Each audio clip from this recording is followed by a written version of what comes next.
So when you buy shares, you're the owner of a company. You're a part owner of a company. When you buy a bond, you're owed money by the company. You're not an owner of the company at all.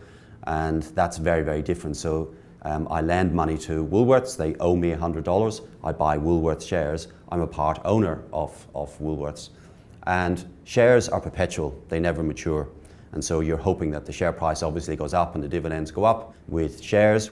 Whereas bonds mature, I'm getting paid back, and I know exactly what my income is going to be. And the only thing that's going to stop that is if the company or government or whoever issues the bond doesn't pay you back, and that's the only risk to that.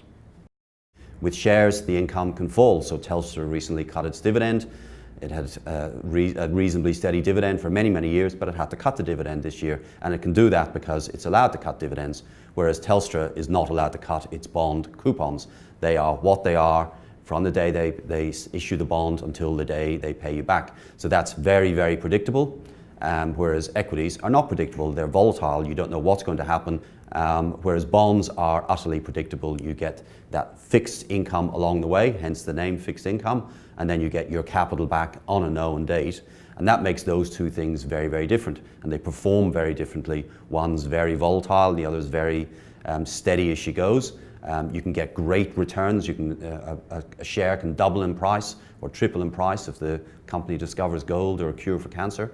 Bonds is just a loan to the company, but it's the safer part of your portfolio. Equities are the more exciting part of your portfolio, but as a result, they work really well together, because when shares shoot up, bonds steady as she goes. When shares shoot down, unfortunately, when they do, bonds are still steady as she goes, because they balance each other out. If you look at pension funds around the world, they tend to hold shares and bonds, and you get that negative correlation between them, which overall is better for your portfolio.